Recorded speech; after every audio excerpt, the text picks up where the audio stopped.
Halo rekan-rekan Wijaya Training, kembali lagi di pelatihan tentang Project Management.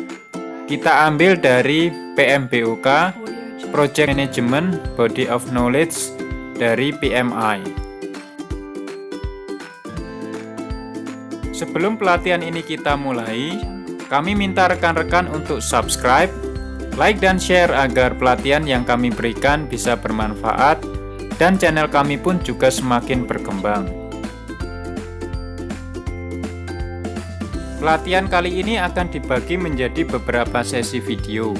Jadi, kami minta rekan-rekan untuk aktifkan tombol loncengnya sehingga bisa update video-video kami yang terbaru.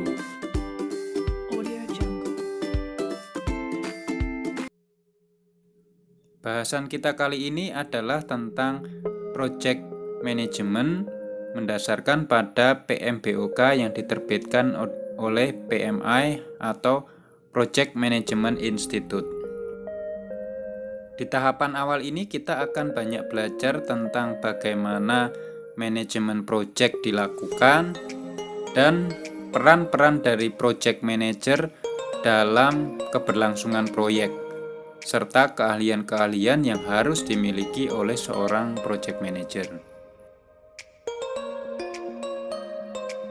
Beberapa agenda yang akan kita bahas pada tutorial kita kali ini antara lain adalah terkait dengan konsep proyek dan manajemen proyek, lalu tugas seorang project manager, dan yang ketiga adalah tentang bidang-bidang keilmuan atau di PMBOK sering disebut dengan knowledge area yang harus dimiliki oleh seorang project manager. Knowledge area atau bidang ilmu yang harus dimiliki oleh manajer proyek ini mutlak harus dimiliki oleh seorang manajer proyek, atau seorang manajer proyek yang baru bisa menggunakan tools yang ada dalam PMBOK terkait dengan knowledge area ini untuk mempermudah seorang manajer proyek baru melakukan pengendalian proyeknya. Dasar materi dalam pelatihan kita kali ini akan diambil dari PMBOK atau Project Management Body of Knowledge, yaitu framework dalam pengelolaan proyek yang diterbitkan oleh PMI atau Project Management Institute.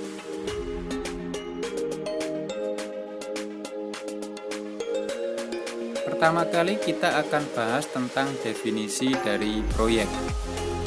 Proyek adalah suatu paket atau rangkaian kegiatan yang dilakukan dalam jangka waktu tertentu dengan alokasi sumber daya tertentu dan untuk mencapai suatu sasaran tertentu yang ditujukan untuk menghasilkan produk, jasa, dan hasil-hasil yang bersifat unik. Pengertian unik di sini adalah meskipun proyeknya sama, misalnya membangun rumah, tetapi tingkat kesulitan, kemudian jangka waktu, alokasi sumber daya, dan tujuannya pasti berbeda, tidak akan sama persis. Makanya dibilang unik. Sekarang, apa ciri-ciri dari proyek? Yang pertama, proyek merupakan suatu paket atau rangkaian kegiatan. Yang kedua, proyek memiliki tujuan yang khusus atau unik. Yang ketiga, jumlah biaya yang sudah ditentukan itu sudah didefinisikan di awal terkait dengan budgetnya. Yang keempat, proyek bersifat sementara, umumnya dibatasi oleh waktu selesai. Jadi ada titik awal dan titik akhir yang jelas. Yang kelima, proyek sifatnya non-rutin atau tidak berulang. Kemudian yang keenam, ada elaborasi progresif yang ditandai dengan adanya perubahan secara fisik atau progres pekerjaan. Selanjutnya kita akan lihat batasan-batasan proyek. Yang pertama, bagi pemilik proyek atau owner, batasan proyek merupakan tujuan atau kriteria untuk menilai sukses atau tidaknya suatu proyek dilakukan. Batasan proyek adalah target yang harus dipenuhi oleh tim pelaksana proyek, yang mana dibagi menjadi beberapa hal. Yang pertama terkait dengan ruang lingkup atau scope. Apa yang harus dibuat itu adalah scope. Batasan yang kedua adalah waktu atau time. Berapa lama waktu penyelesaian dari proyek. Batasan ketiga adalah biaya atau cost, berapa seharusnya biaya pelaksanaan proyek. Batasan keempat adalah kualitas atau quality, terkait dengan. Kemudian standar selanjutnya adalah sumber daya atau resource, terkait dengan ketersediaan sumber daya. Batasan yang terakhir adalah terkait dengan resiko atau risk.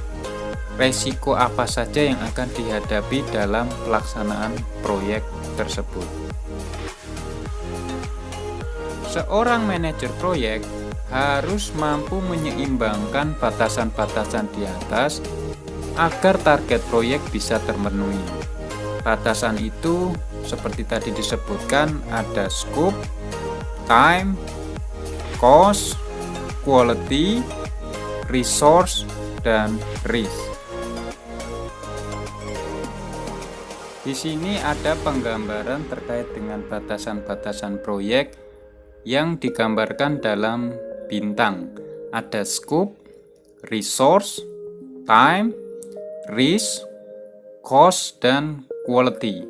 Batasan-batasan inilah yang harus mampu dikendalikan oleh seorang project manager agar proyek yang dipimpinnya itu bisa berhasil sesuai dengan tujuan-tujuan yang sudah ditetapkan di awal sebelum pelaksanaan.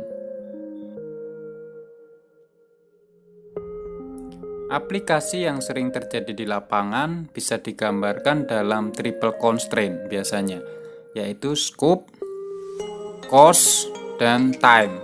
Jadi 3 hal ini yang biasanya paling dominan, di mana ketiga hal ini harus dicari titik optimalnya.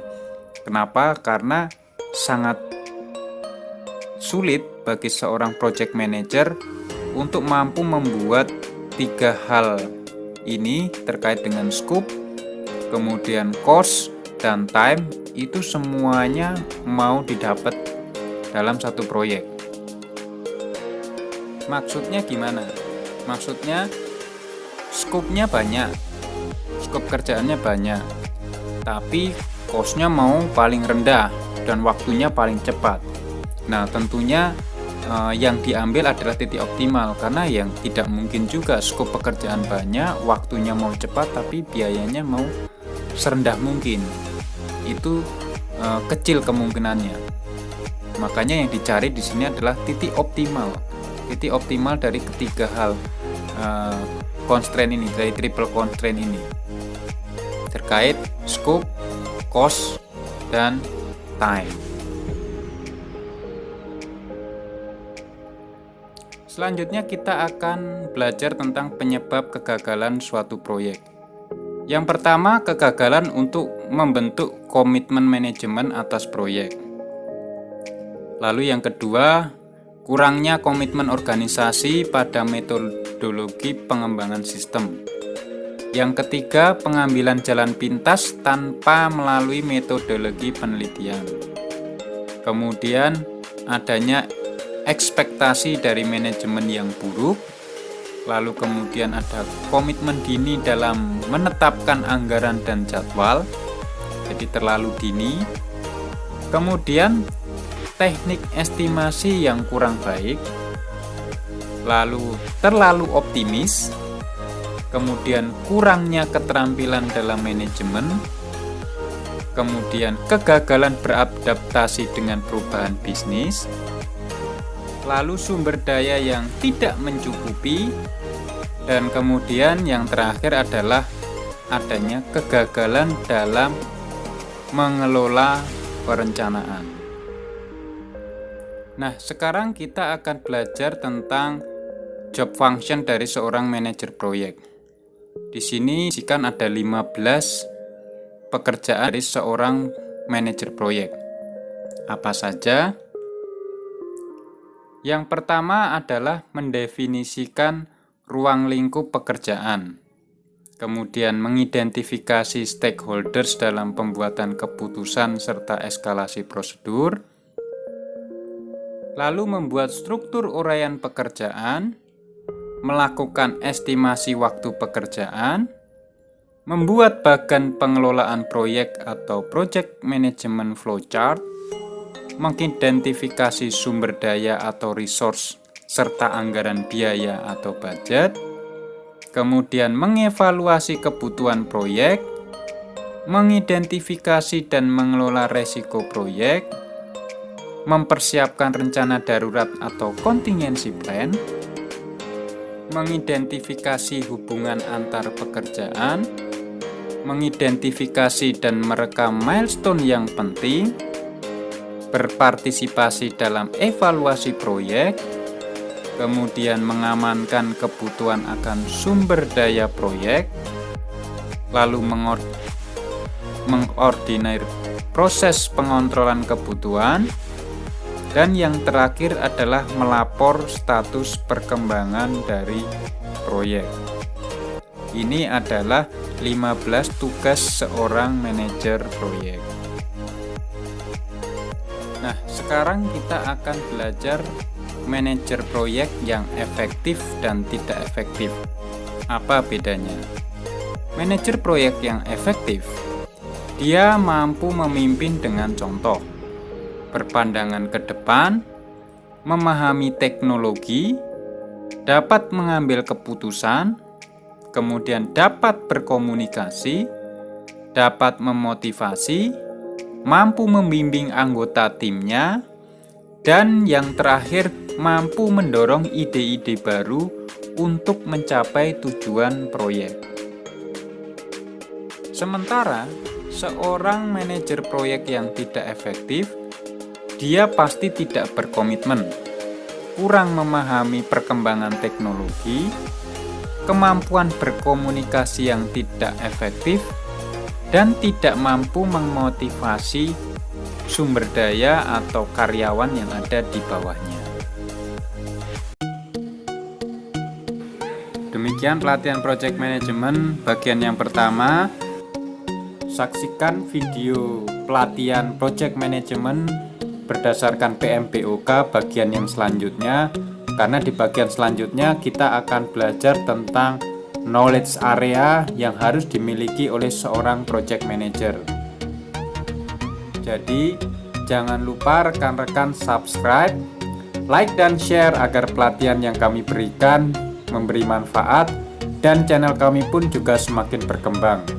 Jangan lupa tekan tombol loncengnya agar rekan-rekan bisa mendapatkan update dari video-video kami yang terbaru.